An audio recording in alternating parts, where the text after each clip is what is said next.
Hello everyone, it's me. Answer the phone to me mum saying, hello, it's someone else. uh, so I might start doing that. Hello, it's not the dwarven moustache, it's someone completely different who has the same voice and the same moustache. Well, yeah, anyway, I mentioned I did a bit of an update sort of thing. I thought to do an actual homing in of some stuff. Uh, this is the project I'm currently working on at the moment. Uh, so I thought I'd sort of have a bit of a walkthrough. Now, which way round to do stuff?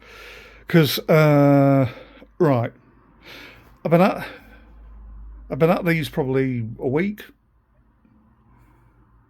or so. This is the cavalry and infantry, probably a little bit more. Probably a couple of the command. This lot here are commanders. Probably a couple of models from there. This is going to be the nub of a Force 4. Never mind the bill hooks. I've had the book and I've had the cards a few months. It's because I start rotating through projects and stuff, and as any regular to the channel might notice, that is the case. But yeah, I'm currently quite serious about trying to get this force up and running, and I would like to actually bulk out the force a little bit. I've got some extra models. So police car went past. Hopefully the sirens weren't too noticeable. But yeah, so I've got enough models to bulk this out, and hopefully I can even eventually I can then start playing a bit of Hail Caesar and have a much bigger force to field. But this should hopefully be enough for good old. Never mind the bill hooks. I went down my local store and I did actually. A bit, it's one of those things. It's. I think they did a yearly event at my local, and just downstairs was a certain Mr. Andrew Callan, and it was really nice to meet him. I don't really necessarily know if he'll necessarily recognise me if I meet him, but he was a really nice guy. Had a lovely chat with him. From what I've read of the rules, they're great.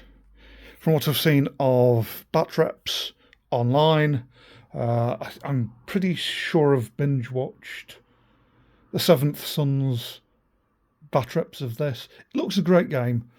I've got the cards over on a shelf that way, and the sort of event cards, and it's sort of battles and conflicts can fluctuate quite wildly from turn to turn. Looks like you're winning, then someone gets a Glasgow kiss, and things swing the opposite way. Yeah, commander gets. But yeah, I sort of realise that I'm not finishing projects, which is pretty obvious from the channel, and I'm sort of wanting to rectify that. This is about as far as I've got in a week. This is basically a whole force for this. For never mind the bill hooks, I've got all the prep, and it's just in a sense, I'm shooting myself in the foot by only liking to field fully painted forces, because I get halfway through and then rotate out. But then again, I still really do like the idea of I like to try and persevere, because it's always quite charming to see two armies, on a field, and I'm not. It's pleasant, but I do realise that people normally build up to that. they casually build up to that and to get it done and stuff. But I'm getting this sorted, and this is sort of a proper first part of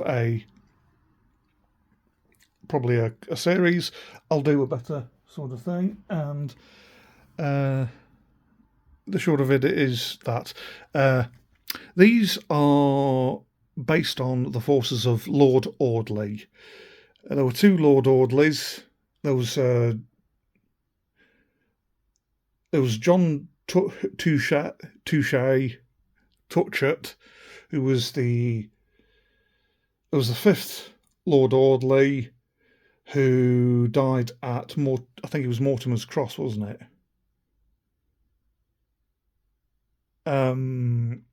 Quite early on in the War of the Roses, and got then replaced by his son, who got shipped out to Calais. And yeah, they fought on both sides with the livery coats. I realise I've sort of probably gone for a darker red than is usually chosen, but I rather like that red. They're not finished, of course. I'm still working on the project. But yeah, I rather like that red. Once they're finished, it should sort of become reddier.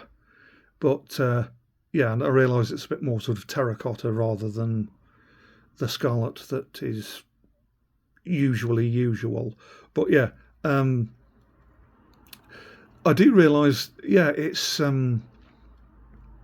hopefully also, you saw me probably move on to this. This seems to be quite a decently.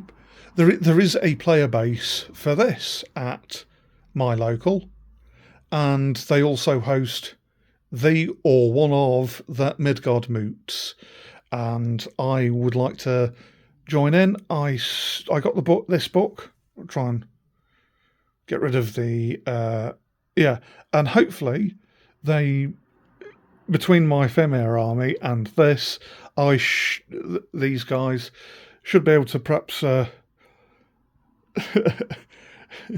wangle a game or two, hopefully, of this. This also looks a good game because, you get the it's like a lot of, because of the feudal system, a lot of the landowners, they were the heroes that I remember one source calling them the scum of the country, that they were the heroes, the scum of the country followed into battle. So they were classified almost like heroes and almost mythic and stuff in status, even if that particular lord was a vicious and selfish egomaniac. Yeah. And I'm quite if you've seen some of my videos, you'll have noticed that I've got a 100-year war force. Same sort of thing. A landowner would raise their own force, and the army would basically be fighting for them rather than a grander cause. But Henry V sort of tried to change that a bit. It's like, the whole third phase of the 100-Year War, the Edwardian portion of it, was sort of him trying to make the conquest of France a case of national pride. So he's there giving the speech. The famous. But I think it's more than likely fabricated, thanks to a certain master Shakespeare. The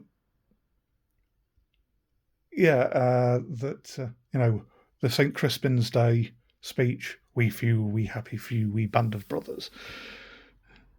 And it's a bit of a joke. I know the Kenneth Branagh. Yeah, was it?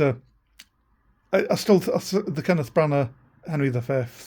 I still think they missed a I still think they missed a chance with that, because good old Brian Blessed played the Earl of Exeter and played Exeter, and I still think they missed the chance that when Henry V is ushering all the men around him to do the St. Crispin speech, just as they're doing that, I still think they missed a chance for Brian Blessed to turn around and go, "Henry's alive." I still think they missed it, despite the fact that Exeter wasn't actually at that battle. Going into nerdy historical points, but yeah, I wanted to do Audley. He's actually local. He's local.